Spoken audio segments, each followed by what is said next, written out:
नमस्कार मेरे प्यारे दोस्तों, मैं आपके अपने चैनल RWP एकेडमी में आप सभी का स्वागत करता हूं। हम इतिहास के इस क्लास में जैन धर्म के बारे में पढ़ रहे थे। हम जैन धर्म में अभी तक जो है इसके पिछले क्लास में हमने पढ़ा कि जैन धर्म की संगीतियाँ या सभाएँ जैन धर्म के जो दो भागों में विभाजित हुआ, श्वेतांबर और दिगंबर दोनों संप्रदायों के बारे में पढ़ा। इसके बाद हमने जैन धर्म के अन्य जो संप्रदाय थे उसके बारे में मैंने बताया था, या जैन धर्म में जो उपदेश दिए थे महावीर स्वामी जी ने, उसके बारे में मैंने बताया था। उससे पहले मैं आपसे ये कहना चाहता हूँ अपने प्यारे मित्रों से, अपनी बहनों से, कि ये समझ लीजिए कि इंसान एक 60 साल की उम्र में 60 साल की उम्र में मर जाता है। ठीक है, मैं उन सभी लड़कियों से कहना चाहता हूँ जो देहात या गांव से बिलोंग करती हैं या गांव की रहने वाली हैं। ये समझ लें मेरी प्यारी बहनों की 18 से 20 साल की उम्र में आपकी जो है शादी हो जाएगी। अगर 18 साल की उम्र में शादी हुई तो 20 साल में आपके बच्चे हो जाएंगे। समझ गए? जो आदमी 60 में मरने वाला होता है वो 20 की उम्र में ही मर जाता है। ठीक है, तो आपको अगर जीना है, अपने तरीके से जीना है, तो हमें पढ़ना पड़ेगा। आपका सिर्फ एक ही हथियार है, ये शिक्षा। इस शिक्षा से ही आप जो है अपनी ज़िंदगी को बेहतर बना सकती हैं। ठीक है, तो मेरे प्यारे दोस्तों, अगर आपको समोसे की दुकान खोलनी है और कुछ करना है, उससे लाख गुना अच्छा है कि हम अपने पढ़ाई की ओर ज़्यादा फोकस करें और हम अपने लक्ष्य के तरफ बढ़ें। और उससे पहले मेरे प्यारे दोस्तों, मैं फ्री में क्लास देता हूँ। ये आपसे मैं पहले भी कह चुका हूँ, अभी भी कह रहा हूँ। इसीलिए फ्री में देता हूँ कि जो हमारे गांव देहात के लोग हैं, जो रील देखते रहते हैं, वो रील छोड़ के कॉपी और कलम उठाएं। ठीक है, और अपने गांव को एक ऊंचे स्तर पे ले जाएं। अपने माँ बाप जो ठेला चला रहे हैं, कोई फावड़ा चला रहा है, किसानी तो हम लोग कर रहे हैं, तो अपने माता पिता को क्या हम सुख नहीं देना चाहते? या फिर आप लोग इतना भी अपने माँ बाप से प्यार नहीं करते? एक रत्ती भी अगर अपने माँ बाप से थोड़ा भी आप प्यार करते हैं तो पढ़ाई के प्रति एकदम निष्ठा से लग जाइए। नहीं तो सबकी तरह आपकी भी 18 से 20 साल में शादी होगी, और 20 में शादी हुई तो 22 में बच्चे हो जाएंगे। और जिस दिन बच्चे हो जाएंगे ना, उसी दिन से जब बच्चा होता है तो कितनी तकलीफ़ होती है, कभी अपने माँ से पूछना। ठीक है, वो दर्द जो है एक मरने के बराबर होता है वो दर्द। तो अपने माँ बाप का जो वो दर्द है, जो बचपन में तुम्हें पैदा करते टाइम उन्होंने झेला है, तो उतनी खुशी वो तुम्हारी वजह से हो। तुम जब भी नौकरी पाओगे तभी तुम्हारे माँ बाप इतने खुश होंगे कि तुम्हें उतनी खुशी नहीं होगी नौकरी पाके जितना तुम्हारे माँ बाप को होगी। तो आज से लग जाओ पढ़ने में। एकदम ये समझ लो कि हमें जो है ये हासिल करना है तो करना है। नौकरी हमें PCS की पानी है तो पानी है, चाहे जो कर लो, चाहे जितनी मेहनत करनी पड़े, रात में 2 बजे तक जगना पड़े 2 बजे तक जगेंगे, जब तक नहीं मिलेगा तब तक जगते रहेंगे। अपने सपनों को पूरा करने के लिए हम अपनी नींदों को उड़ा देंगे। इतना पढ़ना है हमें। ठीक है, और जो भी हमारे प्यारे मित्र या मेरी बहनें हैं, उन सभी से मैं कहना चाहता हूँ कि 943 सब्सक्राइबर हैं, उन सभी से मेरा अनुरोध है कि एक ही दिन के लिए सब के सभी लोग मेरा स्टेटस लगाएं। ठीक है, तो आज से हम चलते हैं फिर से अपने इस चैप्टर पे। नमस्कार मेरे प्यारे दोस्तों, इसके लिए हम आगे बढ़ते हैं जैन धर्म पे।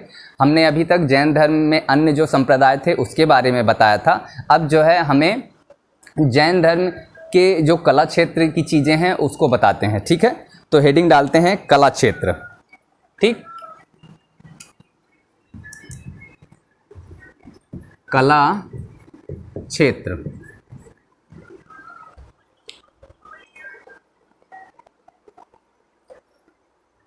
ठीक है मेरे प्यारे दोस्तों, हमें पढ़ना है कला क्षेत्र के बारे में। ठीक है, हमें ये जानना है कि जैन धर्म में जो कलाएं हैं, जो चित्र हैं, जो उन्होंने अपनी कलाकारी या चित्रकारी दिखाई है, उसके बारे में हमें आज जो भी हमें खोज से प्राप्त हुआ है उसके बारे में हम आज आप लोगों को बताएंगे। ठीक है, मथुरा से प्राचीन जैन स्तूप प्राप्त हुए हैं। हेडिंग डाल के लिखते रहिए, नंबर 1 करके लिखते रहिए, नंबर 1 ही करके लिखेंगे तो ज़्यादा बढ़िया रहेगा, ठीक है। तो नंबर 1 डालिएगा।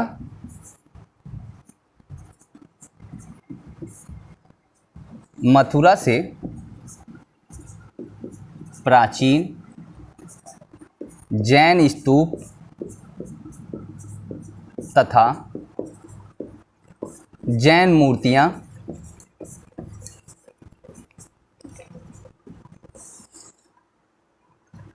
मूर्तियों का साक्ष्य प्राप्त हुआ है, का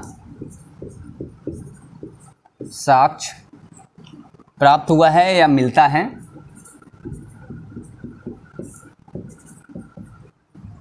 ठीक है, नंबर 2 यहीं पे नंबर 2 भी डाल लेते हैं क्योंकि जगह कम है। चौसा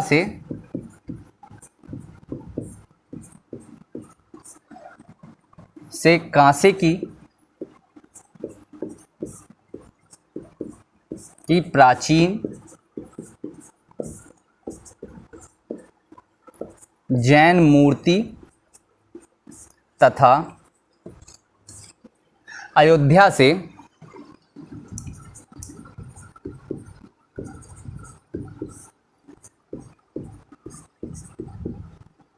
टेराकोटा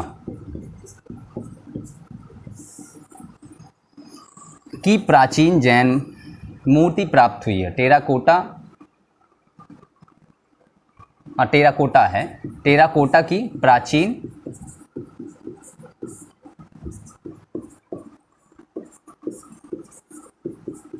जैन मूर्ति प्राप्त हुई है। ठीक है, मथुरा से प्राचीन जैन स्तूप तथा जैन मूर्तियों का साक्ष्य मिला है। सबसे पहले चीज किया है, मथुरा से क्या मिला है? प्राचीन जैन स्तूप, ठीक है, तथा जैन मूर्तियां प्राप्त हुई हैं। दूसरा चौसा, चौसा के बारे में आप जानते ही होंगे। 1529 ईस्वी में शेरशाह सूरी और हुमायूं का युद्ध हुआ था, चौसा का युद्ध, ठीक है, याद रखिएगा। 1529 ईस्वी में किसके किसके बीच में हुआ था? शेरशाह सूरी और हुमायूं के बीच में हुआ था, वही चौसा है ये। चौसा से कांसे की प्राचीन जैन मूर्ति मिली है, ठीक है, और अयोध्या से टेराकोटा की प्राचीन जैन मूर्ति मिली है, ठीक है। इतनी चीज़ें क्लियर हो गई। चौसा से क्या मिला है? कांसे की मूर्ति मिली है। अयोध्या से क्या मिला है? टेराकोटा की मूर्ति मिली है, ठीक है। और जैन स्तूप और मूर्तियां कहाँ से मिली हैं? मथुरा से मिली हैं। इतनी बातें याद पता चल गई आपको। चौथा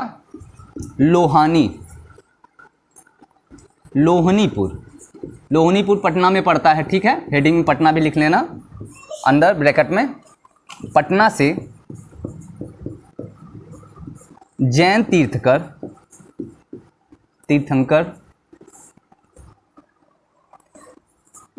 की एक प्राचीन मूर्ति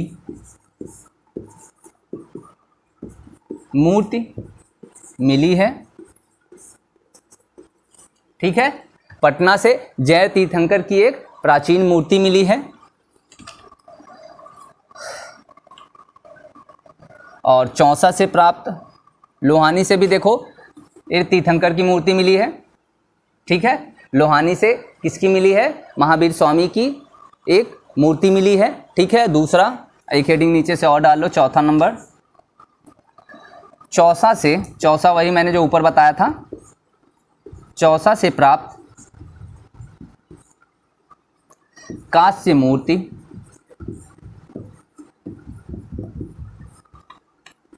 प्राचीन तीर्थंकर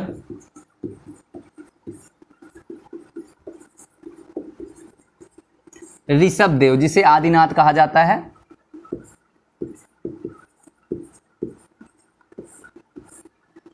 प्राचीन तीर्थंकर ऋषभदेव या फिर आदिनाथ भी कर लीजिएगा। इनका मैंने और नाम बताया है, याद रखिएगा।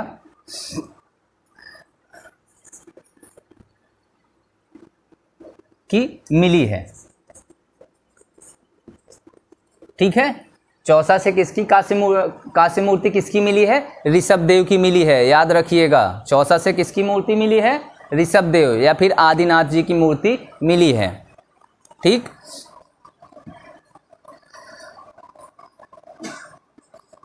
नंबर 5 डाल लीजिएगा।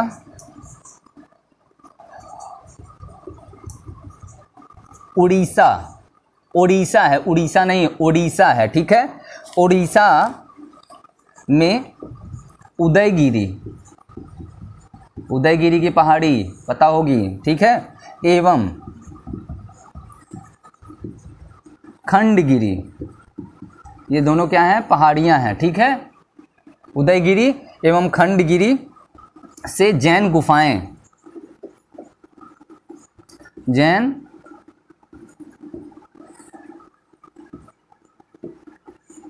गुफाओं के साक्ष्य प्राप्त हुए हैं, गुफाओं के साक्ष्य मिले हैं।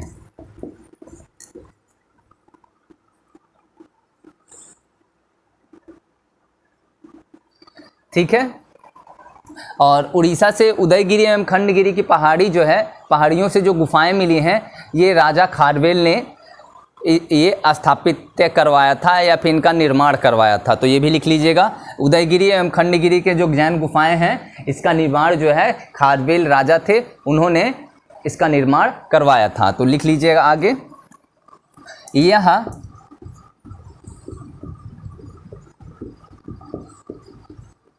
यह जैनियों के प्राचीनतम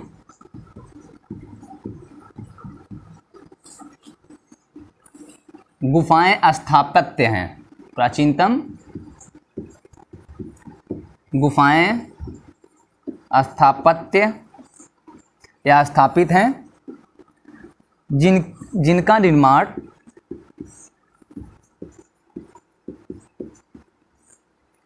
राजा खारवेल ने करवाया था,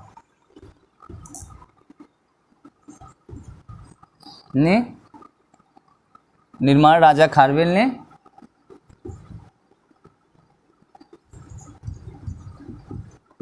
करवाया था। इतना आ रहा है, छठवां भी इसी में लिख लेते हैं।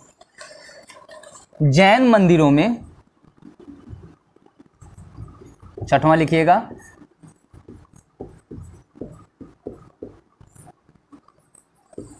मंदिरों में एहोल जगह है, ठीक है।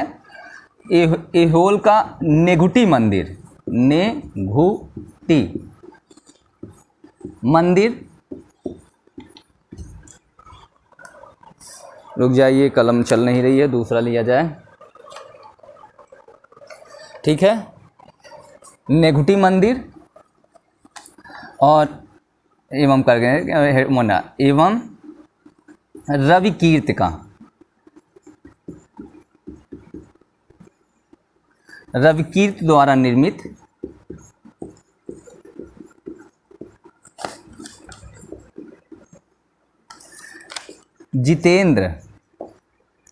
जिनेंद्र होता है, वैसे जितेंद्र नहीं होता, जिनेंद्र का नेगुती मंदिर। कौन सा मंदिर है? जिनेंद्र का नेगुती मंदिर है। रविकीर्त ने इसकी स्थापना की थी, जिनेंद्र का नेगुती मंदिर।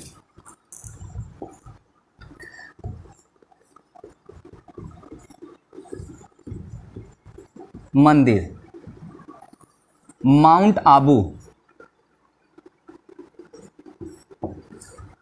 आबू है राजस्थान का एक जिला है। माउंट आबू में जगह एक है दिलवाड़ा, ठीक है। ये माउंट आबू कहाँ है? ये सबसे इंपॉर्टेंट माउंट आबू है, याद रखिएगा। माउंट आबू का बहुत बार क्वेश्चन पूछा गया है, पूछा तो सभी गया है। नेगुटी मंदिर का भी पूछा गया है, ठीक है। नेगुटी मंदिर के बारे में भी कई बार पूछा गया है, ठीक है। रविकीर्त द्वारा निर्मित जितेंद्र का नेगुती मंदिर भी पूछा गया है। ये कहाँ है? एहोल में। ये दोनों कहाँ हैं? नेगुती मंदिर और रविकीर्त द्वारा निर्मित जिनेंद्र का नेगुती मंदिर, ये एहोल में है। माउंट आबू में कौन सा मंदिर है ये भी बता दिया जाएगा अभी आगे, ठीक है। माउंट आबू कहाँ है? माउंट आबू राजस्थान का एक जिला है और माउंट आबू में एक जगह है दिलवाड़ा, ठीक है। तो याद रखिएगा दिलवाड़ा का जैन मंदिर।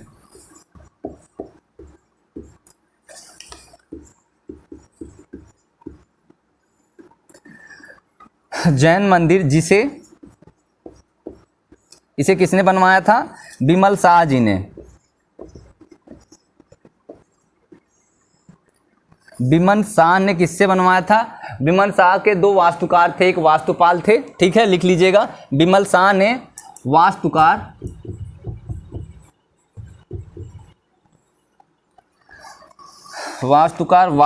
थे, एक वास्तुपाल, लग रहा है ना, वास्तुकार से ही बना, वास्तुपाल से ही वास्तुकार बना है, याद रखिएगा। वास्तुकार कौन थे? वास्तुपाल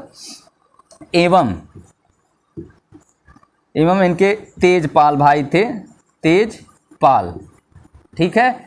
वास्तुकार विमल शाह ने, विमल शाह भी कौन है अभी मैं बता दे रहा हूँ आगे। भीमसेन के क्या थे? ये मंत्री थे, ठीक है।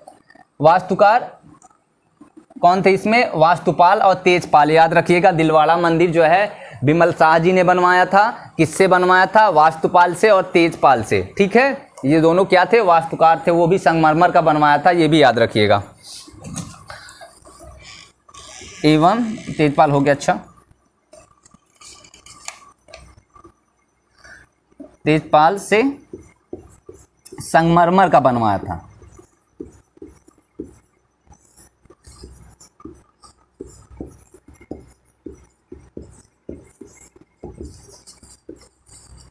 ठीक है, इतना ही आ रहा है, शायद आगे आ रहा होगा तो मैं और बताता हूँ। अभी एक लाइन और बता दिया जाए। 7वां नंबर डाल लीजिएगा, 7वां यहीं डाल लीजिएगा। विमल शाह सोलंकी का नाम सुना होगा। सोलंकी का शासक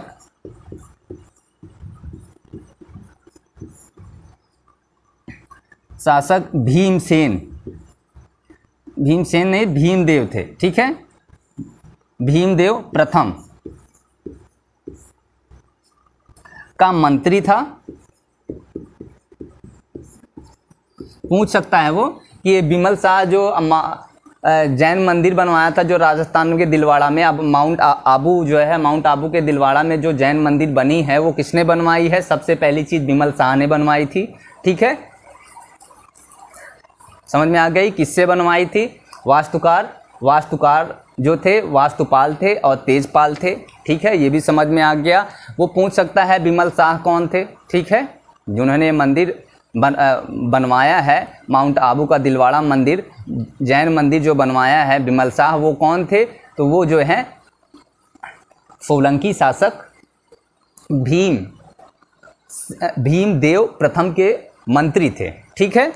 कौन था वो? सोलंकी शासक भीमदेव प्रथम का क्या था? मंत्री था। इतना हो गया, इतना आप लोग लिखिए, फिर हम आगे चलते हैं। पूरा साफ आ रहा है, ठीक है, समझ में आ जाएगा, साफ ही है सब, ठीक है। यहाँ पे यहाँ तक छोड़ देते हैं, फिर ऊपर से मिटाते हैं। आप लोग रोक के लिख लीजिएगा, नहीं तो काफ़ी ज़्यादा टाइम लगेगा अभी, क्योंकि अभी काफ़ी कुछ आज मुझे जैन धर्म पूरा जो है बता देना है।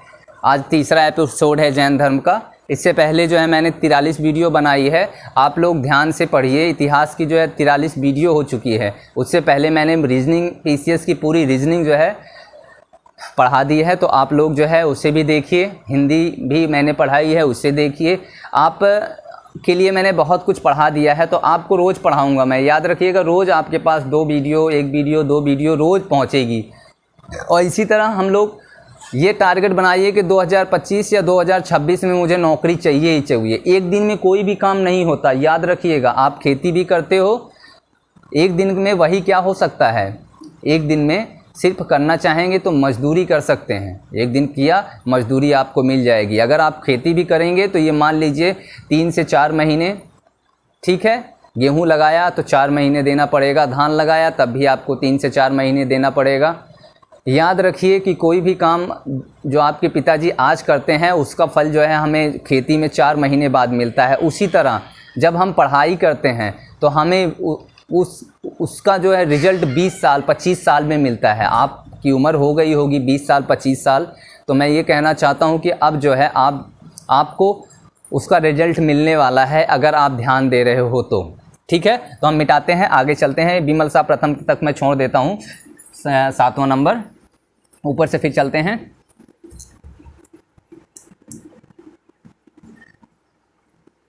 आपको वीडियो अच्छी लगेगी, बस खाली आप ध्यान लगा के देखिए। मैं हर एक चीज़ बताऊंगा इसमें, जो भी है उसको हाँ आपको लगेगा कि हाँ मेरे सर ने मुझे जो पढ़ाया बता रहे हैं वो मेरे लिए बहुत ही उपयोगी है, ये समझ के हमें पढ़ना है, ठीक है। और सारी चीज़ों की का नॉलेज हमें होना चाहिए, हर एक चीज़ आनी चाहिए, ये नहीं कि हम खाली इतिहास ही पढ़ें। इतिहास के साथ हमें वो हर एक चीज़ पढ़नी है, और जो चीज़ कम आ रही है उसे तो सबसे ज़्यादा पढ़ना है, एकदम दिखा देना है कि भैया तुम मुझे नहीं आ रहे हो ना, मैं तुम्हें दिखाऊंगा कि तुम मुझे कैसे आते हो, मैं तुम्हारे पीछे पड़ जाऊंगा एकदम से। कैसे नहीं आओगे, कैसे नहीं आओगे भाई? अगर आप एक चीज़ को 15 बार 20 बार पढ़ते हो तो स्वाभाविक है वो आपके दिमाग में बैठ जाएगी चीज़ें, ठीक है। बस यही चाहिए आपको, क्या चाहिए? सिर्फ और सिर्फ हौसला चाहिए कि हम ये कर सकते हैं, ठीक है। हमारे अंदर जिगरा होना चाहिए कि हाँ हम ये कर सकते हैं, हमें हार नहीं माननी है, ठीक है। हम इस पृथ्वी पर इसीलिए भेजे गए हैं कि हमें हारना नहीं है। हम मनुष्य हैं, हमारे पास दिमाग है, और दिमाग वाला इंसान कुछ भी कर सकता है।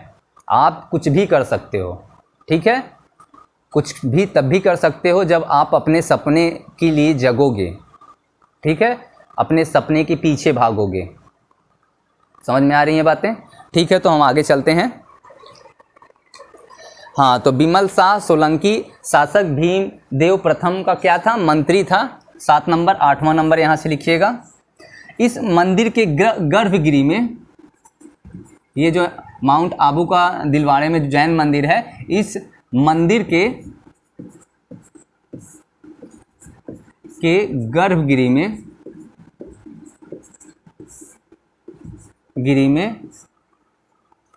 ऋषभदेव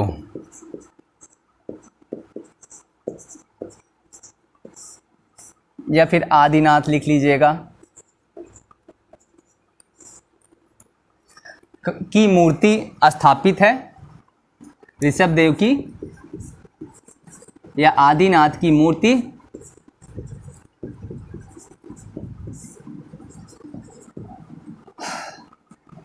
स्थापित है, जिनकी आंखें हीरे की हैं। याद रखिएगा, ये भी पूछ सकता है, आंखें हीरे की हैं।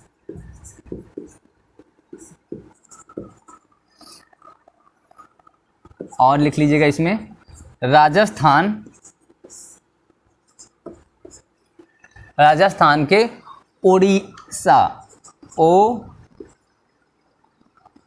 ओसिया है, ओसिया, ठीक है। ओसिया में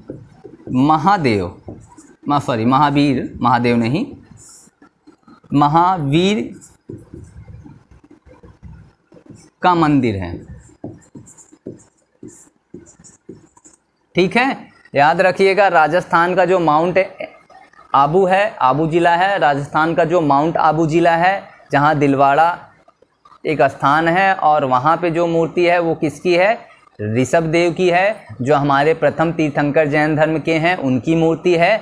और जो है ओसिया में, राजस्थान के ओसिया में किसकी मूर्ति है? मंदिर है, महावीर स्वामी का मंदिर है। याद रखिएगा, ये बहुत इंपॉर्टेंट है। राजस्थान के ओसिया में महावीर स्वामी का मंदिर है। और जो है वो मैंने 6वें नंबर पे बताया है उसमें कि जो माउंट आबू है, माउंट आबू का दिलवाड़ा जो स्थान है, वहाँ पे किसकी मूर्ति है? ऋषभदेव की। सब दिमाग में बैठाते जाइए, बहुत ज़रूरी है आप लोगों के लिए। मंदिर है राजस्थान, इसी में लिखिएगा कि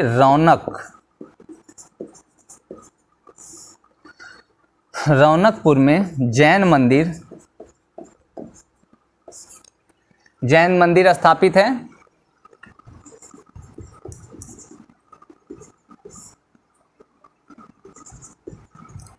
रौनकपुर में जैन मंदिर है। इसी में अब एक ही में बता देना है, गुजरात में शत्रुंजय,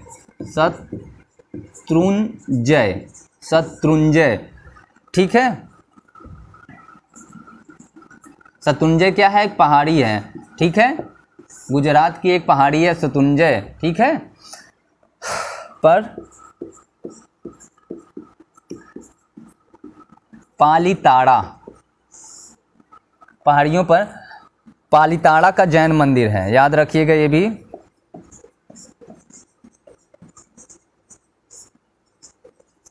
ठीक है, पूछ सकता है गुजरात के शत्रुंजय पहाड़ी पर किसका कौन सा मंदिर है?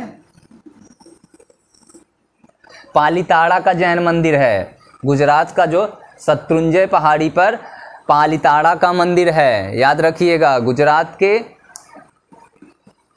शत्रुंजय पहाड़ियों पर पालीताड़ा का जैन मंदिर है। ये भी बहुत सब जितना भी बता रहा हूँ ये समझ लीजिए सब। राजस्थान के रौनकपुर में जैन मंदिर है, राजस्थान के रौनकपुर में भी जैन मंदिर। वो पूछेगा कि ये बताइए कि राजस्थान के किस जगह पे जैन मंदिर नहीं है, वो 4 विकल्प में देगा। राजस्थान का रौनकपुर, ठीक है, राजस्थान का ओसिया, या फिर राजस्थान का माउंट आबू का दिलवाड़ा, ठीक है, और एक दे देगा शत्रुंजय करके। तो बताइए राजस्थान में शत्रुंजय है नहीं, शत्रुंजय तो गुजरात में है। ठीक है, शत्रुंजय की पहाड़ी में पालीताड़ा दे देगा।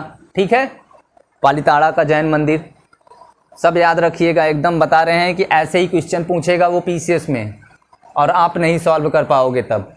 ठीक, तो हर एक टॉपिक को हमें ध्यान से पढ़ना है, एकदम अपने माइंड को स्थिर रख के पढ़ना है, तभी हम सक्सेस की तरफ बढ़ सकते हैं। समझ में आ रही है बातें? आएंगी अगर आप ध्यान दे के पढ़ोगे तो। ठीक है, आगे चलते हैं। कहाँ तक? पालीताड़ा का जैन मंदिर शत्रुंजय पहाड़ी पर। अब जूनागढ़, जूनागढ़ में भी मंदिर है, वो भी लिख लें। जूनागढ़ कहाँ पे है? वो गुजरात में है। ठीक है, लिख लीजिएगा। जूनागढ़ के गिरनार में, गिरनार की पहाड़ियों पर। गिरनार क्या है? जूना। ये यहाँ पे लिखना चाहो तो लिख लेना, ये गुजरात में है। सॉरी, हाँ गुजरात में है। ठीक है, जूनागढ़ कहाँ है? गुजरात के। अब आगे चलते हैं। जूनागढ़ कहाँ है? गुजरात में, याद रखिएगा। तो जूनागढ़ के गिरनार की पहाड़ियों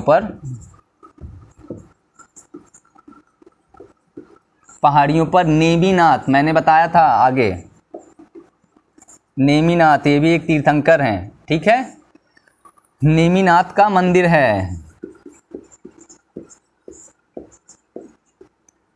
ठीक है, अब बातें आती हैं कि वो अगर पूछ ले कि ये बताइए नेमिनाथ का मंदिर कहाँ पे है, तो नेमिनाथ का मंदिर जूनागढ़ के गिरनार पहाड़ियों पर है। जूनागढ़ कहाँ पे है? गुजरात में है। इतनी बातें समझ में आई? तो इतनी बातें लिख लीजिए, इसके बाद हम आगे चलते हैं।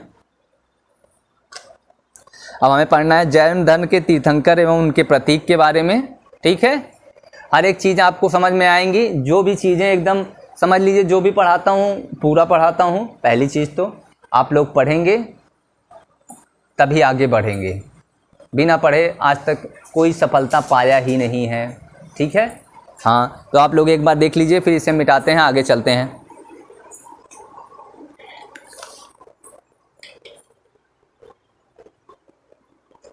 ठीक है, आप लोग वीडियो को रोक के लिख लीजिएगा। नंबर डालना चाहते हैं चाहिएगा तो यहाँ पे डाल लीजिएगा। ये 9 कर लीजिएगा। ठीक है, ये 10 कर लीजिएगा, 11 कर लीजिएगा, और ये 12 कर लीजिएगा। नंबर डाल के अगर 12 तक लिखना होगा तो इसे 12 तक लिख लीजिएगा। ठीक, तो हम आगे चलते हैं, अब इसे मिटाते हैं। अब हम इनके तीर्थंकर और उनके प्रतीक के बारे में देखेंगे। कला क्षेत्र हो गया। ठीक है, कला क्षेत्र की जितनी भी चीज़ें बताई गई हैं, ये समझ लीजिए आपके लिए ये रामबाण है। ऐसी चीज़ें जैन धर्म से रिलेटेड पूछता है, जो कला के क्षेत्र में भी पूछा जाता है। अलग जो मैंने बताया है, उनके तीर्थंकरों के बारे में भी पूछा जाता है, उनके प्रतीक भी पूछा जाता है, श्वेतांबर और दिगंबर से भी पूछा जाता है। उससे पहले मैंने महावीर स्वामी जी का पूरा परिचय दिया है, उसके बारे में भी, या पारसनाथ के बारे में भी, या आदिनाथ के बारे में भी। ठीक है, जो भी चीज़ें बताई हैं वो सब आपके लिए ज़रूरी हैं।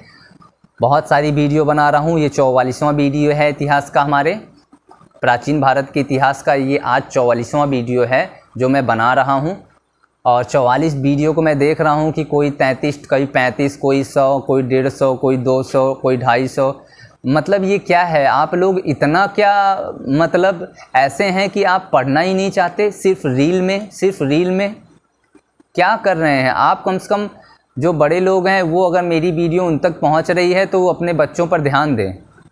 आपके बच्चे किस दिशा में जा रहे हैं, आप भी मोबाइल में लगे हैं, आपके बच्चे भी मोबाइल में लगे हैं, ये क्या है? ये आप अपने बच्चों को का भविष्य देख ही नहीं रहे हैं। आप सिर्फ उनके लिए कपड़े खरीद रहे हैं, उनका भविष्य नहीं देख रहे हैं। आप उनके लिए मिठाइयाँ ला रहे हैं, आप उनके लिए टॉफ़ियाँ ला रहे हैं, लेकिन आप क्या कर रहे हैं? आप अपने बच्चों का भविष्य काहे नहीं देख रहे हैं भाई लोग? कम से कम इतना तो करिए अपने बच्चों के लिए। जब आप इतनी मेहनत, ठेला चला रहा है, कोई खेती कर रहा है, कोई दुकान पे बैठा है, कोई परचून की दुकान पे जाके काम कर रहा है, नौकरी कर रहा है, क्या है? आप अपने बच्चों को समोसा बेचवाना चाहते हैं कि वो समोसे की दुकान खोले? कितना समोसे की दुकान खुलेगी? कितने लोग समोसे गांव में खाते हैं? तो आप अपने बच्चों के भविष्य के बारे में सोचिए, नहीं तो फिर ऐसे ही रह जाएंगे सब के सभी लोग। ठीक है, कोई कुछ भी नहीं कर पाएगा। ठीक है, तो हम आगे चलते हैं। जैन धर्म के तीर्थंकर एवं उनके प्रतीक, हेडिंग डालते हैं जैन धर्म के तीर्थंकर एवं उनके प्रतीक।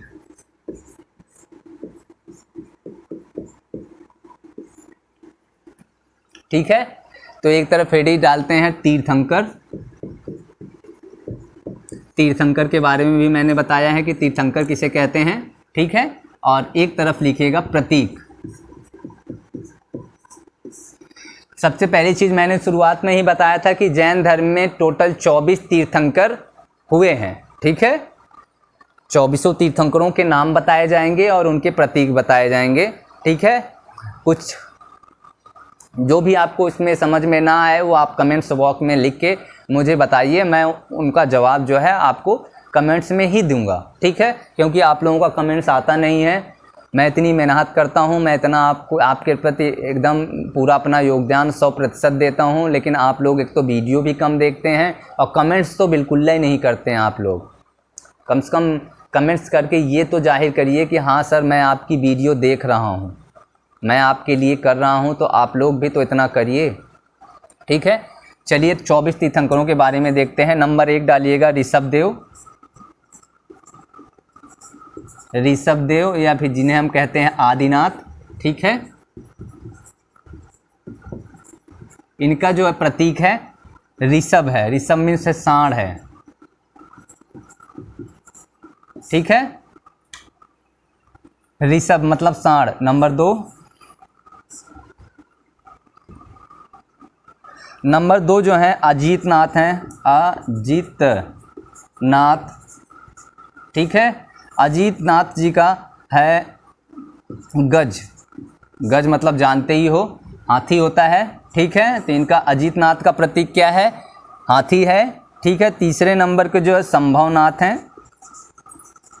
संभवनाथ हमारे तीसरे नंबर के तीर्थंकर हैं और इनका प्रतीक जो है अश्व है। अश्व मीन्स जानते ही हैं, घोड़ा होता है। ठीक है, चौथे अभिनंदन नाथ हैं।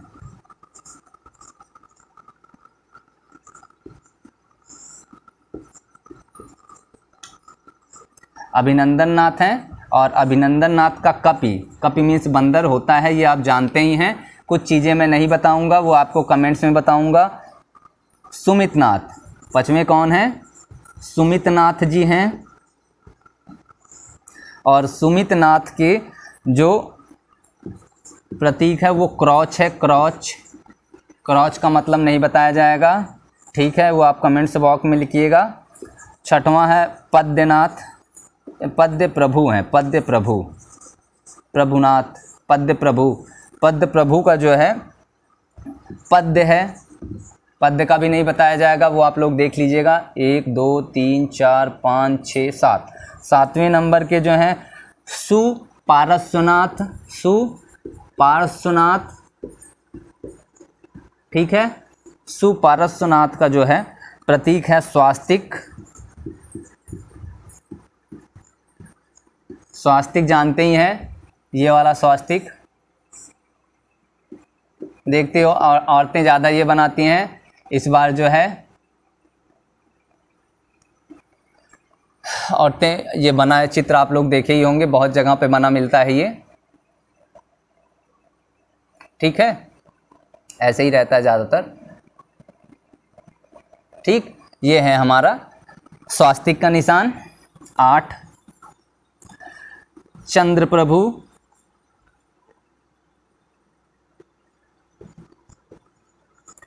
चंद्र प्रभु, और चंद्र प्रभु का चंद्र ही है, चंद्र मीन्स चंद्रमा, ठीक है। इतना आ जाएगा कि और भी आएगा, अभी इसमें आ रहा है, देख लेते हैं एक बार, अभी आ जाएगा, शायद 1-2 और आ जाएगा, ठीक है। 9वां जो है सुविधिनाथ हैं, सुविधिनाथ, 9वें कौन है? सुविधिनाथ हैं, और सुविधिनाथ का प्रतीक मकर, ठीक है। और 10वां जो है हमारे हैं सीनाथ, कौन है? सीनाथ, और सीनाथ का प्रतीक श्रीवत्स है,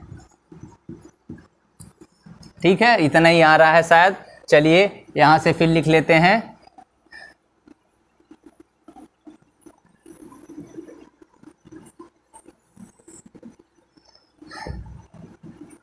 तीर्थंकर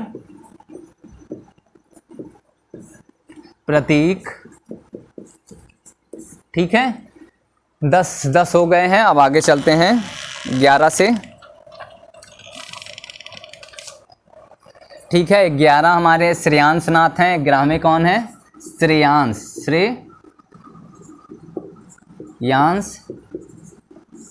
श्रेयांशनाथ हैं, और श्रेयांशनाथ का गैंडा है प्रतीक,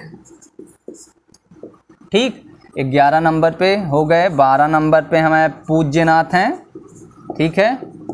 11 नंबर पे कौन है? पूज्यनाथ हैं, और पूज्यनाथ का महिष है, महिष प्रतीक है। 13 नंबर पे हमारे हैं विमलनाथ जी, ठीक है। और विमलनाथ का जो प्रतीक है वाराह है। जो समझ में नहीं आएगा वो कमेंट्स में ज़रूर लिखेंगे कि सर इसका मतलब क्या होता है। 14वें जो हमारे हैं अनंतनाथ जी, और अनंतनाथ का जो प्रतीक है श्रेन होता है, श्रेन, ठीक है। 15वें नंबर पे हमारे हैं धर्मनाथ जी, और धर्मनाथ जी का प्रतीक हमारा है वज्र, ठीक। 16वें नंबर पे हमारे कौन से थे? शांतिनाथ जी थे, ठीक है। और शांतिनाथ जी का प्रतीक मृग है, मृग मीन्स जानती ही हो, हिरण लिख लेना अगर लिखना चाहो तो, ठीक है। 17वें नंबर के हमारे हैं कुंथुनाथ, ठीक है। 17वें नंबर के कुंथनाथ जी हैं, और कुंथनाथ जी का अज जो है उनका प्रतीक है। और 18वें नंबर के हमारे जो हैं अरनाथ जी हैं, ठीक है। और अरनाथ जी का प्रतीक मीन है। राशियां जो देखते हैं वो आप जानते होंगे, जैसे मकर राशि होती है, मीन राशि होती है, ठीक है। 19वां जो है मल्लीनाथ जी हैं, ठीक है। और मल्लीनाथ जी का है कलश, ये इम्पॉर्टेंट है, देखिए जो इम्पॉर्टेंट है अभी मैं उस पर निशान भी लगा दूंगा। और हमारे 20वें नंबर के जो हैं मुनि सव्रत हैं, मुनि सुब्रत होता है, मुनि सुब्रत या सव्रत होता है, मुनि सुब्रत लिखा रहता है, कहीं कहीं सव्रत भी लिखा रहता है, ठीक है। तो मुनि सुब्रत जो है, मुनि सुब्रत जी का प्रतीक कौन है? कर्म, ठीक। और 21वें नंबर के हमारे हैं नेमिनाथ जी, अभी जिनका मंदिर मैंने बताया था आगे वाले में, ठीक है जी। कहाँ पे है? मैंने गुजरात में बताया था, ठीक है। पहाड़ियों पर, जूनागढ़ की पहाड़ियों पर जिनका मंदिर था वो 21वें तीर्थंकर थे, ये भी याद रखिएगा, पूछ सकता है कि नेमिनाथ जो जिनका जूनागढ़ की पहाड़ियों पर जिनका मंदिर है वो कौन से नंबर के तीर्थंकर हैं? तो वो 21वें नंबर के तीर्थंकर हैं। और इनका प्रतीक भी जान लीजिएगा, इनका प्रतीक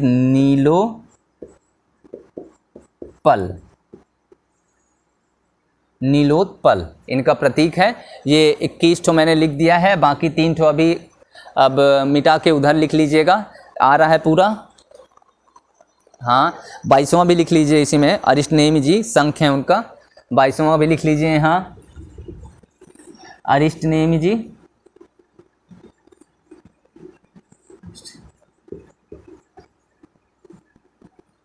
अरिष्टनेमि जी इनका जो है शंख है प्रतीक, ठीक है।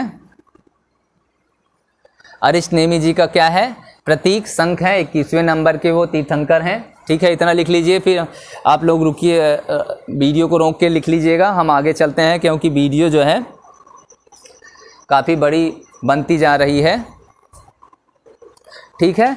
तो आप लोग चलिए इधर लिख दे रहे हैं, 2 लोगों को मिटा के जो 2 लोग बचे हैं उनके बारे में।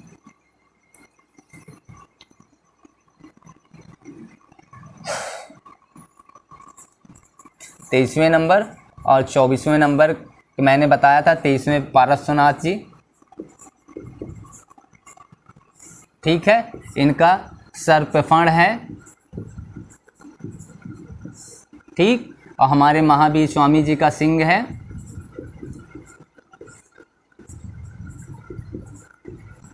क्या है प्रतीक? सिंह, शेर है। ये हो गए 23वें और ये हो गए 24वें, ठीक है। तो आप लोग इतना लिख लीजिए, फिर हम मिटा के आगे चलते हैं। जैसे अब और आगे त्रिरत्न के बारे में बताना है, स्यादवाद के बारे में बताना है कि स्यादवाद क्या है, एक बार देख लीजिएगा। इसके बाद हम मिटाते हैं और आगे चलते हैं।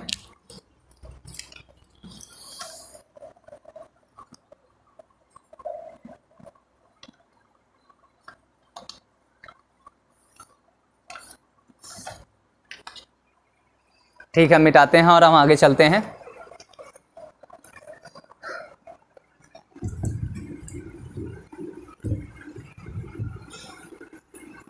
जैन धर्म के तीर्थंकर हो गए 24। ओहो, बताना भूल गया।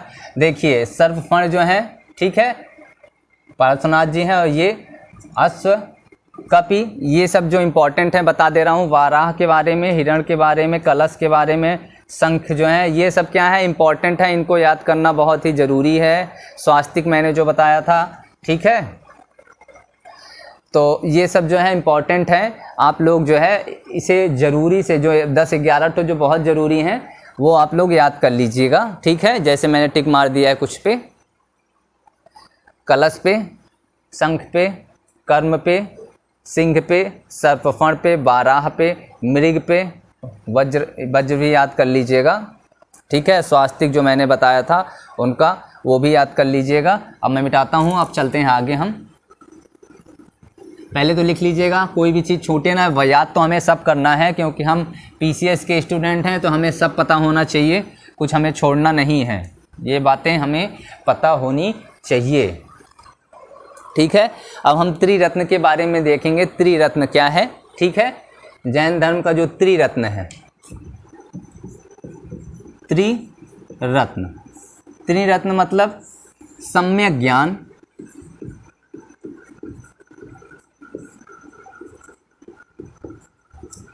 ठीक है। नंबर 2 पे जो था, नहीं नंबर 1 पे नहीं, पहले तो ये 2 पे है, सम्यक दर्शन नंबर पहले पे था, ठीक है। सम्यक दर्शन, सम्यक ज्ञान,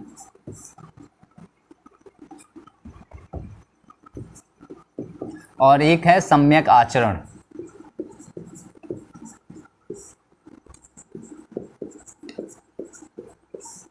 ठीक है।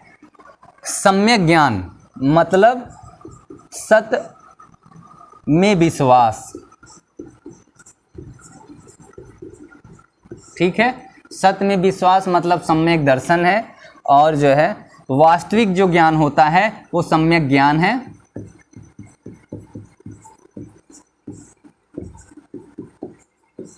ठीक है। और जो है सम्यक आचरण जो है सुख और दुख के प्रति समान भाव, ठीक है। सुख और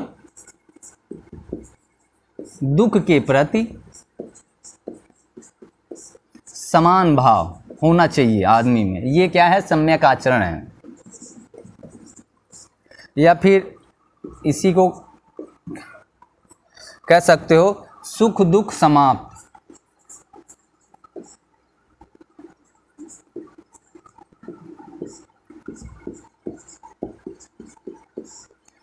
ठीक है। और जो है जो हमारा पंच महाव्रत है वो भी इसी में आता है, पंच महाव्रत। ठीक है। सत्य, अहिंसा, ठीक है, अपरिग्रह, अस्तेय, ब्रह्मचर्य, ये जो पांचों हमारे महाव्रत हैं वो किस में आते हैं, हमारे आचरण में आते हैं। ठीक है। हमारा जो सम्यक आचरण ये कहता है कि भाई हमें सुख और दुख में समान रहना चाहिए। सुख और दुख में समान रहने का मतलब कि हमें हमेशा जो है एक जैसा रहना चाहिए, हमेशा मुस्कुराते रहना चाहिए। क्या है, इस पृथ्वी पे आए हैं तो कुछ अच्छा कर्म करने के लिए ही आए हैं, तो हमें अच्छा कर्म करते रहना चाहिए। आगे के बारे में या पीछे के बारे में सोचकर हमें रोना धोना नहीं चाहिए। ठीक है। हम जैसे आए हैं, हम आए हैं इसीलिए कि हम यहाँ पे कुछ अच्छा करें। हमें यहाँ पे रोने धोना, अगर जीवन में रोने धोना करना है तो करते रहिए, एक दिन ज़िंदगी ख़त्म हो जाएगी, मतलब नहीं निकलेगा कि किस लिए हम आए थे। ठीक है। सत्य में विश्वास कहने का मतलब कि हमें जो है ज़्यादा से ज़्यादा ज्ञान की तरफ अग्रसित होना चाहिए, ज्ञान की तरफ हमें आगे बढ़ना चाहिए, ज्ञान के प्रति हमें विश्वास रखना चाहिए। ठीक है। और वास्तविक ज्ञान का मतलब कि महावीर स्वामी जी कहते हैं कि इस पृथ्वी पर भगवान या देवी देवता ऐसा कुछ नहीं है।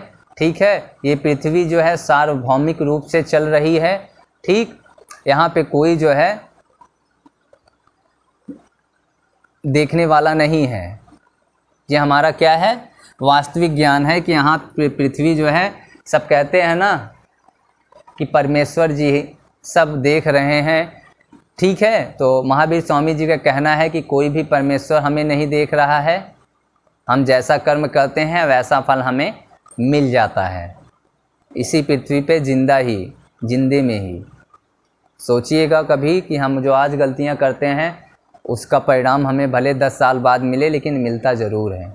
अगर आज हम मेहनत करके पढ़ेंगे नहीं तो ये समझ लीजिए कि एक टाइम ऐसा आएगा कि हम बेलदारी करते हुए कहीं मिलेंगे, हम किसी का बोझ उठाते हुए कहीं मिलेंगे, हम कहीं किसी की बोरी उठाते हुए मिलेंगे, या फिर किसी समोसे की दुकान पे हम समोसा देते हुए मिलेंगे। ठीक है। हाँ, ये ना पढ़ने का नतीजा होगा, याद रखिएगा। ये हमारे जो है त्रिरत्न हैं, यही हमारे त्रिरत्न हैं, सम्यक दर्शन, सम्यक ज्ञान, सम्यक आचरण। सम्यक दर्शन का मतलब हमें जो है ज्ञान में विश्वास रखना चाहिए। वास्तविक ज्ञान का मतलब कि इस पृथ्वी पे जो है कोई भी परमेश्वर नहीं है, ये पृथ्वी जो है सार्वभौमिक रूप से चल रही है। ठीक है। और सम्यक आचरण के बारे में मैंने बता ही दिया है। सुख और दुख जो है में समान भाव रखना चाहिए, या सुख दुख को समाप्ति कर देना चाहिए कि सुख दुख है ही नहीं है इस पृथ्वी पे, एकदम। ये पंच महाव्रत हैं, बस जो हैं ये सम्यक आचरण ही क्या है, पंच महाव्रत हैं। ठीक। तो ये हमारा है सम्यक त्रिरत्न हो गया। अब इसके बाद हम परम तत्व का सिद्धांत पढ़ेंगे, जैनियों का परम तत्व का सिद्धांत, इसे मिटाया जाए। अब आगे चलते हैं फिर से।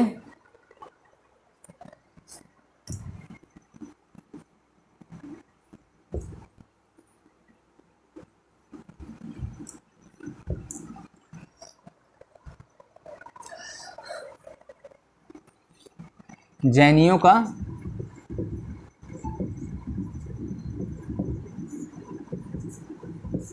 परम तत्व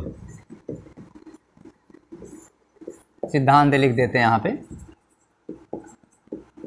ठीक है।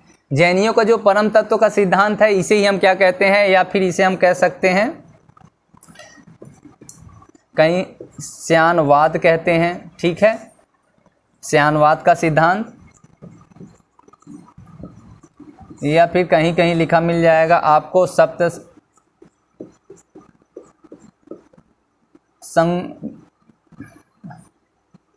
भंगनीय, सप्त भंगनीय का सिद्धांत।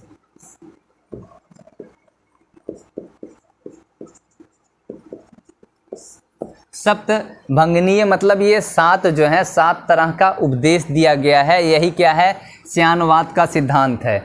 और ये सिद्धांत ऐसे है कि अभी आपको ये समझ में ही नहीं आएगा कि क्या है, ठीक है। ऐसा लगेगा कि भैया ये तो खुद ही कंफ्यूज हैं, जैनी ही कंफ्यूज हैं भाई, लेकिन ऐसा नहीं है, ठीक है। वो कंफ्यूज नहीं है, हम ही लोग शायद कंफ्यूज रहेंगे इसमें, वो कंफ्यूज नहीं है, ठीक है। और ये जान जाइए, इन्होंने ये संस्कृत में है इनका ये श्यानवाद या सप्तभंगी या भंगनी है, या फिर इसी को हमने कहा है परम तत्व का सिद्धांत। ये क्या है, संस्कृत में ही लिखा गया है। और संस्कृत एक ऐसा विषय है कि जो इतनी बड़ी सी है, इतना ज़्यादा इसमें मात्राएं हैं, सब कुछ हैं, लेकिन इसमें एक भी गलतियां नहीं हैं। ये सब क्या है, अमेरिका वाले भी इसकी खोज कर रहे हैं, जर्मन वाले भी इसमें लगे पड़े हैं कि भैया हमें संस्कृत का ज्ञान चाहिए, बस हमारे भारत में है तो हमारे भारत वाले ध्यान ही नहीं दे रहे हैं। मैं सारे मित्रों से अपना कहना चाहता हूँ कि भैया संस्कृत को भी ध्यान दीजिए, जिसके पीछे पूरा विश्व पड़ा हुआ है, आप उससे दूर भाग रहे हैं, ठीक है, आपको भी इसमें लगना चाहिए। तो श्यानवाद का सिद्धांत मतलब 7 तरह का जो है सिद्धांत है, 7 तरह का नियम बताया गया है, यही श्यानवाद का सिद्धांत कहलाएगा, ठीक है। तो नंबर 1 पहला इनका श्यानवाद का सिद्धांत लिख लेते हैं। स्याद अस्ति, क्या है, स्यात अस्ति। स्यात अस्ति का मतलब शायद हैं,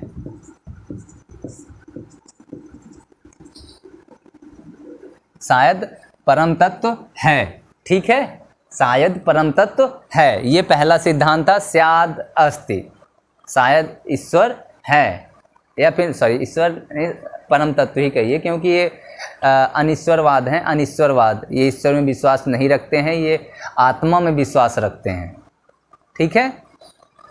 हाँ, तो शायद आत्मा है, ये कह सकते हैं शायद आत्मा है, या शायद वही परम तत्व ही क्या है, आत्मा है, ठीक है। या फिर उसी को हम लोग कई हिंदुओं में क्या कहते हैं, उसे ही परम तत्व को ही ईश्वर कहते हैं, ठीक है। दूसरा स्याद नास्ति, स्यात नास्ति,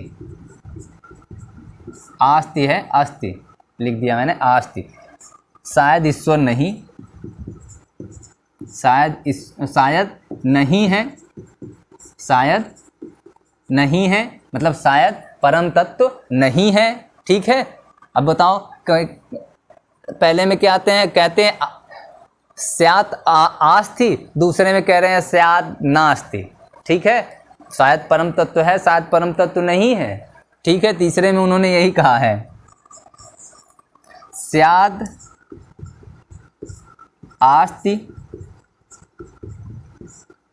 च नास्ति, शायद ईश्वर है, शायद नहीं है, ठीक है, शायद है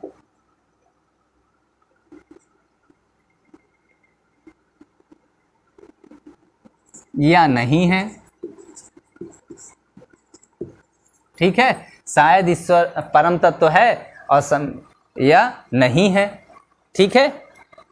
चौथा नियम, चौथा जो है इनका,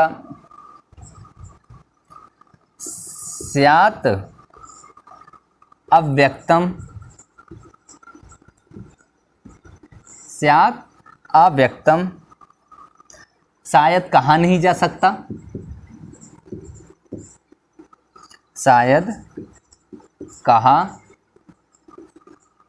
नहीं जा सकता, शायद परम तत्व कहा नहीं जा सकता, ये होता है, ठीक है। और इनका पांचवा जो है, स्यादास्ति च अव्यम अव्यक्तम, स्याद आस्ति च अव्यक्तम, ठीक है। शायद हैं किंतु, शायद हैं किंतु कहा नहीं जा सकता, नहीं जा सकता। अब बताओ ये कंफ्यूज हैं कि नहीं? किसी में कह रहे हैं शायद हैं, किसी में कह रहे हैं शायद नहीं है, ठीक है, कह रहे हैं शायद व्यक्त किया जा सकता है, शायद व्यक्त उनको नहीं किया जा सकता है। ठीक है, छठवां देखते हैं। स्यात् नास्ति च अव्यक्तम। ठीक है, शायद नहीं है, शायद परम तत्व नहीं है, ठीक है, और कहा नहीं जा सकता।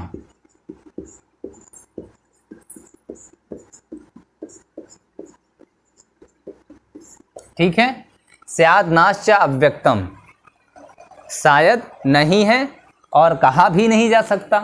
ठीक है, 5, 6, 7, 7वां लिख लीजिएगा। स्यात् आस्ति च नास्ति च अव्यक्तम।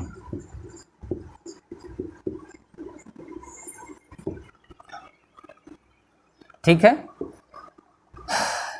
शायद हैं,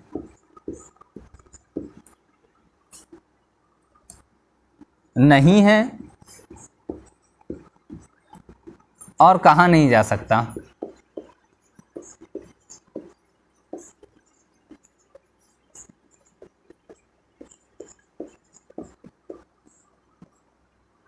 ठीक है, ये हमारा स्याद्वाद का सिद्धांत कहिए या सप्त भंगनीय का सिद्धांत कहिए या फिर इसी को परम तत्व का सिद्धांत कहिए, यही हमारा क्या है, 7 जो स्याद्वाद, मैंने पहले ही बताया था, स्याद्वाद मतलब 7 तरह का जो सिद्धांत दिया गया है जैन धर्म में, वही क्या कहलाता है, स्याद्वाद का सिद्धांत कहलाता है, या फिर उसी को चाहे कह लो परम तत्व का सिद्धांत कहलाता है, या फिर उसी को कह लो सप्त भंगनीय का सिद्धांत कहलाता है।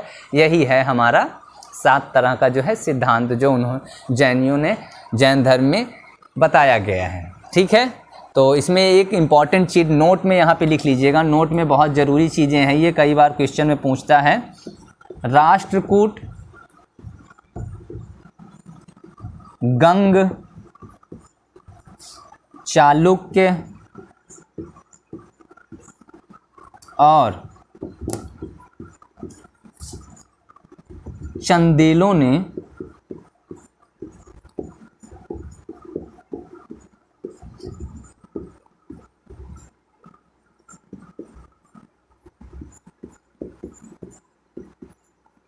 संरक्षण प्रदान किया था।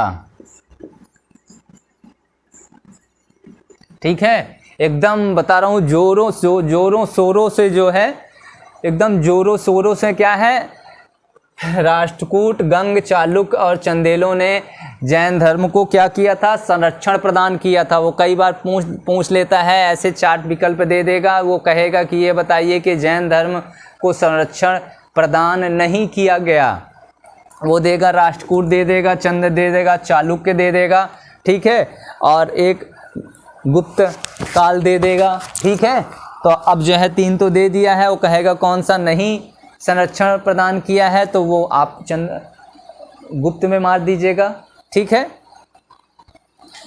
समझ में आ रही बातें क्या मैं कह रहा हूँ? वो 3 ठो ये दे देगा, कहेगा गंग, चालुक्य और चंदेल जो हैं ये संरक्षण प्रदान नहीं किया गया, और चौथा कोई और दे देगा। ठीक है, कोई भी एक दे देगा जो आप मान लीजिएगा। ठीक है, गुप्त वंश का मान लीजिए, ठीक है, या फिर और कोई धर्म होगा उसका मान लीजिएगा, वो जो कुछ भी दे सकता है, लेकिन ये 4 आप याद रखिए, राष्ट्रकूट, गंग, चालुक्य और चंदेल। ये क्या है, जैन धर्म को एक मजबूती के साथ जैन धर्म के साथ खड़े थे, जैन धर्म को संरक्षण देने के लिए खड़े थे। तो मेरे प्यारे दोस्तों, आज ये लिख लीजिए। इसके बाद आज से आज जो है जैन धर्म का हमारा ये जो है ये वाला जो है चैप्टर जैन धर्म का ख़त्म होता है। कल से हम शैव धर्म के बारे में पढ़ेंगे, ठीक है।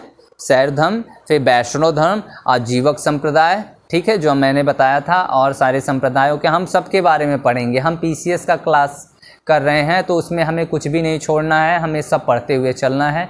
वो किसी से भी कुछ भी पूछ सकता है और हमें तैयार रहना है, ठीक है। तो आज के लिए मेरे प्यारे दोस्तों धन्यवाद। और कहना चाहता हूँ जो भी चैनल पे नए हैं वो मेरे चैनल को ज़रूर से ज़रूर सब्सक्राइब करें और मुझे आगे बढ़ाने में अपना पूरा का पूरा योगदान दें। मैं जैसे आपको अपना पूरा योगदान पढ़ाने में देता हूँ, वैसे आप लोग भी मेरा भरपूर योगदान दीजिए कि मैं आगे बढ़ूँ, मेरी वीडियो हज़ारों लाखों लोगों तक पहुँचे। तो आज के लिए मेरे प्यारे दोस्तों धन्यवाद। और जिस भी बच्चे को वीडियो अच्छी लग रही है तो कृपया करके कमेंट्स में ज़रूर लिखें कि सर आपकी वीडियो अच्छी लग रही है, या फिर लिखिए अगर कहीं भी आपको समझ में नहीं आ रहा है तो लिखिए कि सर मुझे यहाँ पे समझ में नहीं आया है। तो कृपया आप इसके बारे में आप मुझसे कांटेक्ट भी कर सकते हैं। मैंने एक वीडियो में अपना नंबर दिया है। जब आप सारी वीडियो 43 वीडियो 44वां वीडियो आज है उसमें आप देखेंगे तो मेरा जो है कांटेक्ट नंबर भी मिलेगा, मैंने एक वीडियो में दिया है। तो मैं अगर आपको ये चाहिए कि मुझे सर नोट्स चाहिए तो मैं नोट्स भी दूंगा आपको फ्री ऑफ कास्ट में। हर एक चीज़ मैं प्रदान करूंगा, जितना भी मैं पढ़ाता हूं उस सब का नोट्स मैं आपके पास भेज सकता हूं। मैं एक जन सेवा केंद्र चलाता हूं तो मैं तुरंत मिनट नहीं लगाऊंगा, मैं स्कैन करूंगा और स्कैन करके आपके पास तुरंत ही भेज दिया करूंगा, या फिर मैंने टाइप करके रखा है, मैं टाइप किए हुए जो मैं सब भेज दूंगा, ठीक है। तो मेरे प्यारे दोस्तों आज के लिए धन्यवाद। कल फिर मिलेंगे इसी समय। नमस्कार।